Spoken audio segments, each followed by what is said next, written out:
नमस्कार दोस्तों, पाथफाइंडर पे आप सभी का स्वागत है। मेरा नाम है डॉक्टर महिपाल सिंह राठौड़ और आज इस लेक्चर में हम डिस्कस करेंगे इजराइल यूएई गैस डील के बारे में। $1 बिलियन से भी ज्यादा वैल्यू की ये गैस डील किस प्रकार से मेडिटेरेनियन रीजन और मिडिल ईस्ट रीजन के ऑयल एंड गैस समीकरणों को बदल रही है, इसके बारे में हम जानकारी लेंगे। वहां पर क्या क्रूशियल पॉइंट्स हैं एनर्जी रिलेटेड और क्यों यूएई जैसा एक गल्फ कंट्री इजराइल के साथ ये गैस डील करना चाहता है। ऑयल एंड गैस के बारे में बात करने से पहले आपको गोल्डा मीर, जो कि इजराइल की चौथी प्राइम मिनिस्टर थी, उनका एक स्टेटमेंट बताना चाहता हूं। उन्होंने 1973 में ये बात कही थी, let me tell you something that we Israelis have against Moses.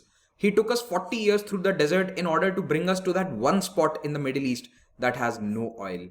तो ये बेसिकली कहना ये चाह रही थी कि इजराइल के पास ऑयल एंड गैस नहीं है, जबकि उसके सारे पड़ोसी देश, मिडिल ईस्ट के जितने भी देश हैं, सभी के पास तेल के अकूत भंडार हैं और पड़ोसी जॉर्डन, सीरिया, सबके पास ऑयल है। लेकिन इजराइल में ऑयल की डिस्कवरी नहीं हुई है जमीन पर। अब जमीन पर तेल तो इजराइल को अभी भी नहीं मिला है, लेकिन पिछले 20 सालों में इजराइल ने कई जगह गैस की डिस्कवरी कर ली है समुद्र में। तो मेडिटेरेनियन सी का जो ये हिस्सा है, यहां पर अब इजराइल के पिछले 20 सालों में कई गैस फील्ड्स एक्टिवेट हो चुके हैं। तो लेवियाथन, तमार, दलित और मैरी बी फील्ड्स में यहां पर अब गैस का दोहन किया जाता है। ऑयल भी है थोड़ा सा, लेकिन ऑयल इतना ज्यादा नहीं है, मोस्टली इट इज गैस।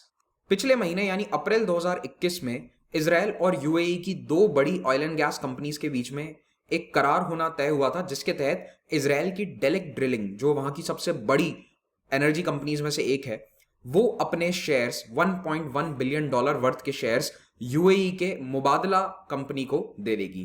तो ये एक बहुत ही बड़ी डील है, $1 बिलियन की डील है। इट्स अ बिग अमाउंट और इजराइल के लिए काफी बड़ा अमाउंट है, क्योंकि वहां का ऑयल एंड गैस मार्केट अभी इतना ज्यादा बड़ा नहीं है।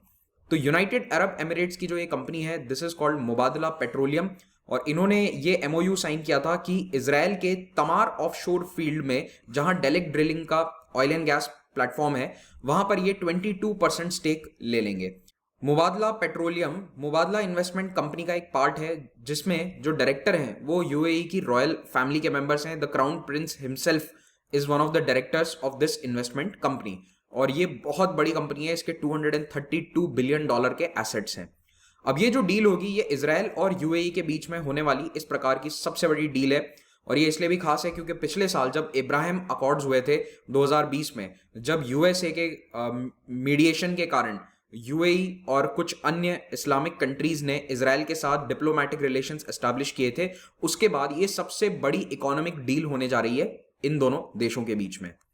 इजराइल और पैलेस्टाइन के बीच में पिछले 12 दिनों से जो युद्ध चल रहा था, उसको लेकर आशंकाएं इस डील के ऊपर भी जताई जाने लगी थी कि क्या ये डील आगे जाएगी या नहीं जाएगी। लेकिन मैं आपको ये बात बताना चाहता हूं कि despite the conflict between Israel and Hamas और गाजा स्ट्रिप में जो इजराइल ने इतनी बॉम्बिंग करी है, उसके बावजूद ये डील आगे जाएगी। ये यूएई गैस डील जो है, ये साइन होने वाली है। उसके पीछे कारण क्या है, मैं आपको बताता हूं।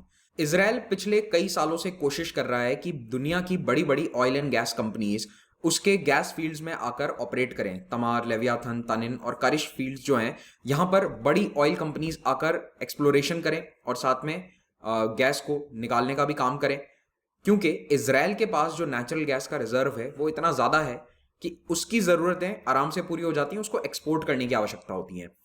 तो ऐसा नहीं है कि उनको जरूरत नहीं है ऑयल एंड गैस की, नेचुरल गैस की इजराइल को भी जरूरत है, लेकिन इजराइल की आबादी बहुत ही कम है, तो उनका काम आसानी से चल जाता है जो उन्हें गैस मिलती है उससे, and they need to export. लेकिन बड़ी बड़ी इंटरनेशनल ऑयल कंपनीज इजराइल में आकर एक्सप्लोरेशन करने को तैयार नहीं है। कई बार इजराइल ने कोशिश करी और कोई आने को तैयार नहीं हुआ था। केवल एक या दो कंपनीज ने इंटरेस्ट जताया था, जैसे कि अमेरिकन नोबल या फिर रिसेंटली शेवरॉन। अब प्रॉब्लम क्या है कि एक्सॉन मोबिल जैसी जो बड़ी कंपनियां हैं, वो इजराइल में एंटर नहीं होना चाहती due to complex geopolitical situation. वो साफ तौर पर ये कहती है कि इजराइल की जो सिचुएशन है वो अभी हमारे लिए काफी कॉम्प्लेक्स है, और ये इनडायरेक्टली ये कहना चाहते हैं कि हमारे जो ऑयल एंड गैस प्लेटफॉर्म्स होंगे वो सिक्योर नहीं होंगे, उन पर कभी भी हमला किया जा सकता है, और ऐसे में उनकी सिक्योरिटी जब तक गारंटीड नहीं है तब तक हम कैसे आ जाएं। इजराइल ने खुद ये बात स्वीकार करी है कि हमारे oil and gas field secure नहीं है, क्योंकि गाजा स्ट्रिप से जो रॉकेट अटैक्स होते हैं, जब वो जमीन की तरफ आराम से 30-40 किलोमीटर तक उनके रॉकेट्स पहुंच जाते हैं, तो फिर ऑयल एंड गैस फील्ड की तरफ भी जा सकते हैं, और वहां पर तो कोई आयरन डोम भी नहीं है बचाने के लिए। दूसरा इशू ये है कि इजराइल के गैस फील्ड्स इतने बड़े नहीं है कि इंटरनेशनल कंपनीज सब कुछ ताक पे रखकर यहां पर बिजनेस के लिए आ जाए, लेकिन इतने छोटे भी नहीं है कि इजराइल यहां से गैस का दोहन करके अपने ही देश में उसका खपत कर ले। एक्सपोर्ट के लिए गैस इनके पास बचती है। तो ऐसे में इजराइल को जरूरत यह है कि वो इंटरनेशनल कंपनीज को अट्रैक्ट करे अपने देश में, और जिससे वो कंपनीज आकर यहाँ से गैस का दोहन करके उसको एक्सपोर्ट कर सके, विदेशों में बेच सके, जिससे इजराइल को भी पैसा मिले और उसके गैस का सही इस्तेमाल भी हो। एशियन मार्केट इजराइल के लिए एक बहुत ही लुक्रेटिव मार्केट है। एशियन मार्केट यानी कि भारत, चाइना जैसे जो देश हैं जहां पर गैस की, ऑयल की खपत काफी ज्यादा है, वहां पे इजराइल एंटर करने की काफी समय से कोशिश कर रहा है, लेकिन ये मार्केट बहुत ही कॉम्पिटिटिव है। और यहां पर एंटर होने के लिए लिक्विफाइड नेचुरल गैस यानी एलएनजी प्रोडक्शन कैपेबिलिटी की आवश्यकता है, क्योंकि एलएनजी ही इन देशों के द्वारा खरीदी जाती है। अभी इजराइल के पास एलएनजी बनाने की कैपेसिटी नहीं है। जो नेचुरल गैस निकलती है उसको एलएनजी में कन्वर्ट करने के लिए एक अलग प्रकार का प्लांट चाहिए होता है, और वो प्लांट अभी इजराइल के पास नहीं है। ये मार्केट्स काफी कॉम्पिटिटिव भी हैं, तो जरूरी नहीं है कि इजराइल इन मार्केट्स में आसानी से एंटर कर सके। इसीलिए वो खुद के प्रोडक्शन कैपेबिलिटीज को क्यों बढ़ाना चाहेगा जब उसके पास ये रिस्क है कि हो सकता है कि वहां पर वो पूरी तरह से फेल हो जाए। तो इट्स बेटर कि जिन देशों के पास प्रोडक्शन कैपेबिलिटीज हैं, या फिर इंटरनेशनल कंपनीज जिनके पास ऑलरेडी वो कैपेबिलिटीज हैं, वो उस गैस का इस्तेमाल करके एलएनजी बना दें। आज से लगभग 10 साल पहले भी इजराइल ने अपनी गैस को यूरोपियन मार्केट्स में बेचने की कोशिश करी थी, और उसके लिए उन्होंने एक नया पाइपलाइन भी बनाने का प्लान किया था, ईस्टर्न मेडिटेरेनियन पाइपलाइन प्रोजेक्ट, जिसको ईस्ट मेड कहा जाता है। तो ये पाइपलाइन यहाँ पर इजराइल के गैस फील्ड से डायरेक्टली ग्रीस, और ग्रीस से आगे इटली होते हुए साउथ यूरोप के देशों तक ये गैस पहुंचा देगी।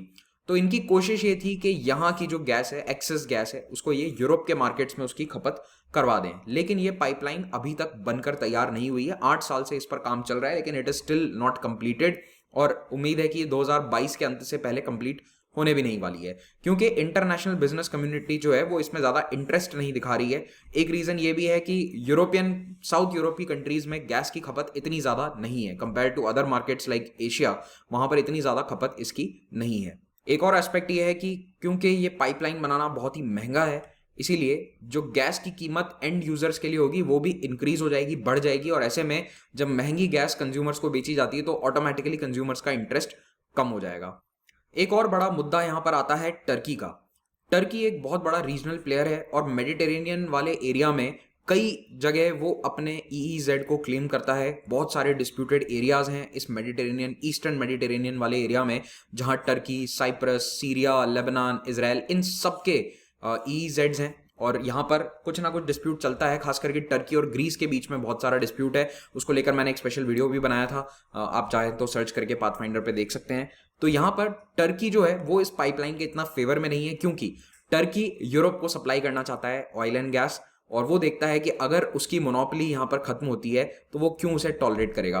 तो इजराइल को वो एक गैस का या एनर्जी का हब बनते हुए नहीं देखना चाहता है। और ये जो पाइपलाइन है ईस्ट मेड, ये इजराइल को यहाँ पर साइप्रस और आगे ग्रीस से डायरेक्टली कनेक्ट कर देती है, और इसमें टर्की को बाईपास कर दिया जाता है। तो इसीलिए टर्की इस पाइपलाइन के इतने फेवर में नहीं है, और वो कुछ ना कुछ इसमें प्रॉब्लम्स खड़ी करता है। हालांकि डायरेक्टली ऐसा कुछ ज्यादा कर नहीं पा रहे, लेकिन फिर भी जितनी हो सकता है वो उसमें बीच में प्रॉब्लम्स करते हैं। तो इस प्रकार से यूरोप और एशिया दोनों ही मार्केट्स में एंटर होने के लिए इजराइल को प्रॉब्लम्स आ रही हैं पिछले कई सालों से। तो उन्होंने क्या करा, 3-4 साल पहले अपना ध्यान अपने इमीडिएट पड़ोस में देना शुरू कर दिया। उन्हें लगा कि यूरोप को नहीं बेच पा रहे, एशिया को नहीं बेच पा रहे, चलो इमीडिएट पड़ोसियों को गैस बेच देते हैं। तो इन्होंने 2016 और 18 के बीच में जॉर्डन और इजिप्ट के साथ करार साइन किए, जिससे यहाँ की गैस जॉर्डन और इजिप्ट को बेची जा सके। आपको एक बात यहाँ पर और पता होनी चाहिए कि इब्राहिम अकॉर्ड साइन होने से पहले दुनिया में केवल 2 इस्लामिक कंट्रीज थे जो इजराइल के साथ डिप्लोमेटिक रिश्ते रखते थे, वो थे जॉर्डन और इजिप्ट। तो इजिप्ट ने 1979 और जॉर्डन ने 1994 में इजराइल के साथ डिप्लोमेटिक रिलेशंस एस्टैब्लिश किए थे, और उसके बाद 2020 में कुछ और इस्लामिक कंट्रीज ने किए थे, स्टार्टिंग विद यूएई। बट लंबे समय तक केवल यही 2 देश थे जो इजराइल को डिप्लोमेटिकली रिकॉग्नाइज करते थे। तो इन दोनों ने डील साइन कर ली कि हाँ ठीक है, हम गैस खरीद लेंगे, लेकिन दोनों के मार्केट्स इतने बड़े नहीं है। जॉर्डन की आबादी कम है, और इजिप्ट में भी जो कंज्यूमर्स हैं वो इतने नहीं है। इजिप्ट खुद एक प्रोड्यूसर है गैस का। तो कुल मिलाकर यहाँ के दोनों के जो मार्केट्स हैं वो इतने बड़े नहीं है कि इजराइल की सारी गैस का खपत हो जाए। लेकिन अब इजराइल की सारी परेशानियां केवल इस एक डील के साथ मिट सकती हैं। मुबादला कंपनी जो इजराइल की डेलिक ड्रिलिंग में 22% स्टेक खरीदेगी, इससे इजराइल की इंटरनेशनल मार्केट में काफी बड़ी साख जमेगी इन द ऑयल मार्केट। ठीक है, मैं इंटरनेशनल ऑयल कंपनीज की बात कर रहा हूं। उनमें कॉन्फिडेंस आएगा कि जब मुबादला यहाँ पर इन्वेस्ट कर सकती है, जो दुनिया की सबसे बड़ी कंपनीज में से एक है, तो ये जब इन्वेस्ट कर सकती है तो हम भी कर सकते हैं। इससे ये सिग्नल जाएगा कि जो जियो पॉलिटिकल सिचुएशन है इसराइल की, वो गैस रिसोर्सेज के ऊपर इतना असर नहीं डालेगी और इन्वेस्टमेंट के लिए इसराइल फेवरेबल है, जिससे कि इसराइल में दूसरी कंपनीज भी इन्वेस्टमेंट के लिए आने को तैयार हो जाएंगी और इसराइल अपने गैस फील्ड्स को प्रॉपर तरीके से डेवलप कर सकता है। एक और परेशानी जो ऑयल कंपनीज को थी अभी तक, वो ये कि इसराइल एक बहुत ही छोटा मार्केट था और उसमें एंटर होकर ये कंपनीज अपने गल्फ कंट्रीज के साथ रिश्ते खराब नहीं करना चाहती थी। एक्सॉन मोबिल जैसी कंपनी जो सऊदी अरेबिया, कतार, यूएई इन सभी जगह ऑपरेट करती है, वो क्यों इसराइल के एक या दो गैस फील्ड्स में इन्वेस्ट करके सऊदी अरेबिया की गवर्नमेंट के साथ अपने रिश्ते खराब करेगी, वहां पर अपने इन्वेस्टमेंट्स जोखिम में डालेगी। तो अब ये प्रॉब्लम नहीं रहेगी। जब खुद यूएई की कंपनी मुबादला ने वहां पर इन्वेस्ट कर दिया है, तो अब ऑयल रिच गल्फ मोनार्कीज जो हैं ये नाराज नहीं होने वाले कि दूसरी कंपनीज, चाहे वो एक्सॉन मोबिल हो या कोई भी हो, वो इसराइल के साथ डील कर रही है। तो ये नाराजगी भी अब साइड स्टेप करी जा सकती है।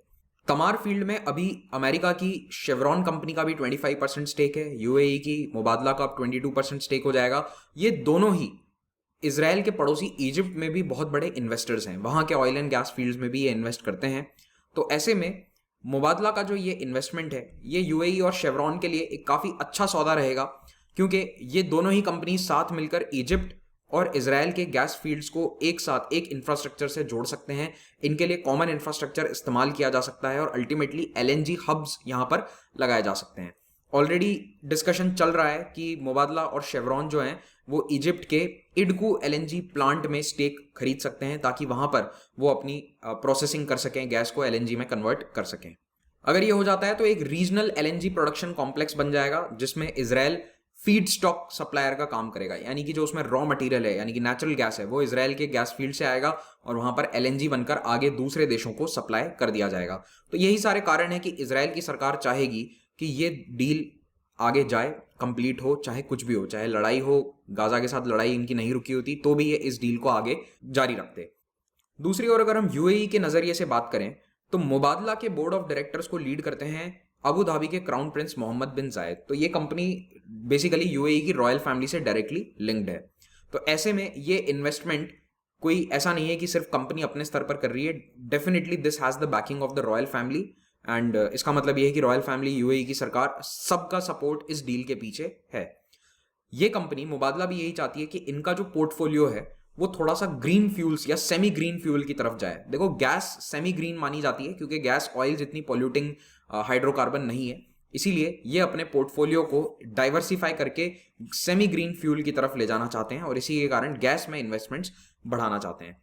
दूसरी ओर डेलेक के जो शेयर्स हैं ये इनको थोड़े सस्ते दामों में मिल रहे हैं, क्योंकि ये जो डेलेक कंपनी है इसको भी पता है कि बड़ी मुश्किल से कोई इन्वेस्टर आया है, तो ये इनको मार्केट प्राइस से थोड़ा सस्ते में अपने शेयर्स को दे रहे हैं to compensate for the risk set by uncertainty. इन्हें भी पता है कि कभी भी ऑयल एंड गैस प्लेटफॉर्म्स पर हमले हो सकते हैं, तो ऐसे में ये शेयर्स इन्हें थोड़े से मार्केट रेट से लो वैल्यू पे मिल रहे हैं। तो ये मुबादला के लिए एक बहुत ही फायदे का सौदा है।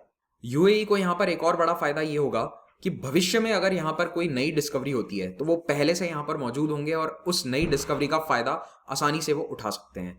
यही सोचकर कतार ने भी साइप्रस के ग्लाउकस फील्ड में अपना स्टेक लिया था। जो साइप्रस आपने मैप में देखा ही था, पड़ोस में है इसराइल के।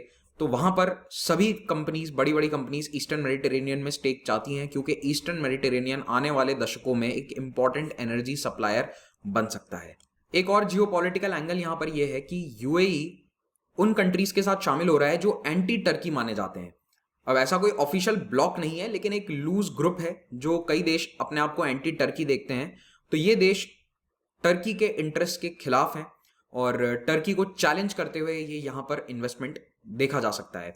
टर्की का क्लोज एलाई है कतार, तो कतार ने भी यहाँ पर कुछ इन्वेस्टमेंट्स किए हैं जैसा मैंने आपको बताया, और ऐसे में यूएई इस रेस में पीछे नहीं होना चाहता है। अनअकैडमी के सब्सक्रिप्शन पर इस वक्त 25% डिस्काउंट चल रहा है अगर आप ऑप्शनल और जीएस दोनों का कंबाइंड कोर्स लेते हैं, जिससे आपकी पूरी तैयारी हो जाएगी यूपीएससी एग्जाम की, नॉट जस्ट जीएस। और अगर आप महिपाल कोड यूज करते हैं तो आपको इस पर 10% और एक्स्ट्रा डिस्काउंट मिल जाएगा। सो टोटल 35% डिस्काउंट आपको मिलेगा on this GS plus optional course, लेकिन ये केवल 26 मई तक लागू है। एक स्पेशल बैच चल रहा है अभी जिसमें 1-on-1 मेंटरिंग होगी bye top educators of Unacademy. इसमें लिमिटेड सीट्स हैं, तो इसके लिए अगर आपको इसमें ज्वाइन करना है तो लिंक आपको डिस्क्रिप्शन में मिल जाएगा। 3 फ्री टेस्ट सीरीज हमारे द्वारा चलाई जाती हैं, आप तीनों को ज्वाइन कर सकते हैं। All you need is an unlock code, you can use the code Mahipal to unlock the test series. Unacademy का सब्सक्रिप्शन लेने का फायदा इस वक्त ये होता है कि आप देश के बेस्ट एजुकेटर से लाइव पढ़ सकते हैं, और अभी आपको प्रिंटेड किताबें भी फ्री मिलेंगी। इसमें पूरा जीएस का प्रिंटेड मटेरियल आपको फ्री में अवेलेबल होगा। और यहाँ पर प्लस और आइकॉनिक 2 प्रकार के कोर्सेज हैं। प्लस में आपको क्लासेस मिलेंगी, आइकॉनिक में आपको क्लासेस प्लस एक मेंटोर भी प्रोवाइड करवाए जाएंगे। मेरा एक प्लस कोर्स इस वक्त ऑनगोइंग है, आप चाहें तो इसको भी ज्वाइन कर सकते हैं। रात 8 बजे इसकी क्लासेस होती हैं। अगर आप SSC, bank, railway, state, PCS exams की तैयारी कर रहे हैं तो इनके लिए भी कोर्सेज अवेलेबल हैं। हर रविवार को कॉम्बैट होता है, जिसमें हिस्सा लेकर आप अपनी ऑल इंडिया रैंक जान सकते हैं। यूपीएससी एस्पिरेंट्स के सामने आप कहाँ पर स्टैंड करते हैं आपको पता चलेगा। और दूसरी चीज़ ये कि आप स्कॉलरशिप जीतने का सुनहरा मौका रखते हैं यहाँ पर फ्रॉम दी अनअकैडमी ग्रुप। तो ये जो सब्सक्रिप्शन है आपको पूरी तरह से फ्री में मिल सकता है अगर आप टॉप रैंक यहाँ पर लेकर आते हैं। तो जो स्कॉलरशिप्स है वो यहाँ पे आप पढ़ सकते हैं पॉज करके। All you need is an unlock code, ये महिपाल कोड यूज करके आप कॉम्बैट में हिस्सा ले सकते हैं। Thank you very much, have a great day.